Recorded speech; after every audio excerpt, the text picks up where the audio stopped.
3×12, huyendo.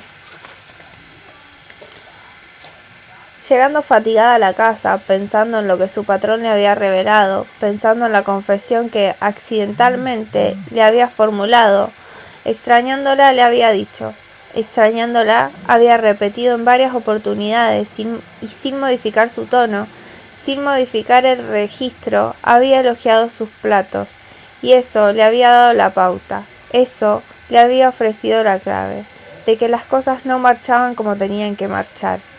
Tomando los recaudos suficientes para evitar el asedio de los cardenales, ella se había escabullido y lo había surtido de provisiones, y él había elegido despacharse con semejante sentencia, aunque en rigor ella suponía que ya no controlaba su discurso. Extrañándola, le había dicho, amargado, afligido, y a ella se le habían prendido las luces de alarma.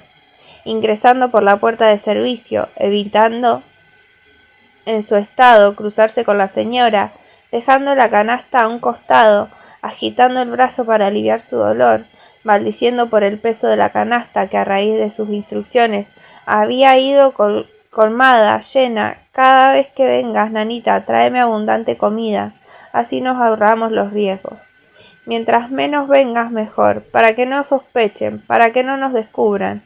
Estos hijos de mil puta deben estar vigilando las 24 horas. Deben estar montando guardia, atentos a cualquier movimiento. Así que por favor, precaución, mucho cuidado. Hay que extremar la alerta.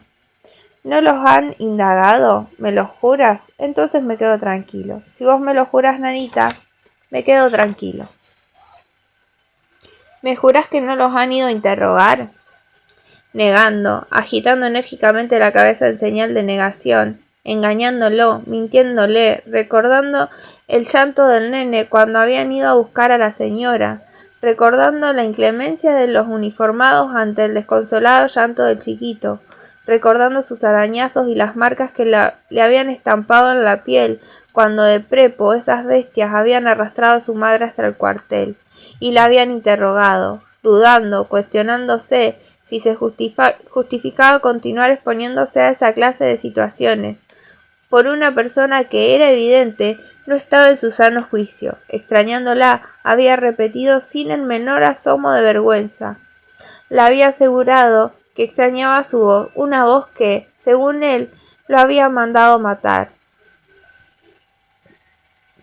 Le había formulado que se sentía abandonado por esa voz de mujer que, de acuerdo con su disparatado relato, le había ordenado que se cargara a sus 3 empleados, evaluándolo un despropósito, una locura, sentándose a descansar, padeciendo en las piernas las consecuencias de haber desandado tantos kilómetros, esquivando ramas y sorteando desniveles, con el único objetivo de pasar de ser percibida, agarrando la pava, preparándose un té, enfriándolo con discretos soplidos, preguntándose si valía la pena, preguntándose qué decirle a la señora, preguntándose si a esa altura se justificaba desempeñar el papel de cómplice, poniendo en una balanza la cantidad de tiempo que hacía que lo conocía.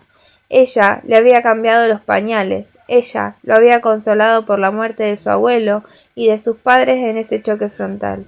Ella le había aconsejado que se casara con Élida. Ella había asistido al nacimiento de su primer hijo. Ella lo había consolado por su muerte. Ella había sido testigo de su prolongado duelo. Ella había compartido su alegría por el nacimiento de Nano. Ella le había transmitido ánimos para que se atreviera a comandar un obraje. Ella, en síntesis, había desempeñado el rol de madre. Poniendo en una balanza, decía la cantidad de tiempo que hacía que lo conocía y sus circunstancias actuales, considerando que, definitivamente, ese niño que ella había visto crecer y convertirse en un hombre había perdido la razón, que no estaba en su sano juicio y que por lo tanto representaba una auténtica amenaza. Considerando que él no dimensionaba los alcances de sus actos y que había una criatura de por medio y que había que protegerla, considerando que había permanecido junto a él a pesar de que le había reconocido ser el autor material de los crímenes de los que se los acusaba, y que a pesar de que en su delirio había responsabilizado a una voz de mujer que se le había metido en la cabeza y que le había ordenado que los matara, y que a la hora insólitamente decía extrañar, intentando comprenderlo, haciendo su mayor esfuerzo, inventándole excusas, ensayando una suerte de explicación, reprimiendo las lágrimas, mordiendo su labio inferior, provocándose un ligero sangrado, escuchando el chirrar de la puerta, evitando que la señora notara su grado de alteración, saludándola en un susurro, ubicándose de espaldas a ella, depositando una olla con agua en el fuego, abocándose a cortar las verduras, negándose a enfrentarla, pidiéndole que no se asustara, estallando inevitablemente en llanto, reconociéndole que la invadían el pánico y la preocupación, reconociéndole que había conseguido preocuparla, ofreciéndole detalles de su encuentro, describiéndole al detalle las alternativas de su encuentro, palmeándola, acariciándola, consolándola, manifestándole que ella ignoraba cuál era el camino a seguir, manifestándole su angustia y sus temores, abrazándose, evaluando que en pocos días se cumpliría un año, y que todavía no había perspectivas, que por desgracia no había ninguna perspectiva de salir a flote, evaluando que en pocos días se cumpliría un año y que era inmoral que condenaran al nene a crecer en un ámbito de esas características, y que se les iba a tornar imposible mantenerlo al margen, y que Nano iba a empezar con sus planteos, y que, permaneciendo en silencio, hablando a través de sus silencios, preparando apresuradamente el equipaje, prometiéndole al chiquito que pronto, antes de lo que se imagina, iba a volver, prometiéndole que sus juguetes lo iban a estar esperando, prometiéndole que cargara con un par, asomándose, comprobando que no hubiera uniformados cerca, huyendo,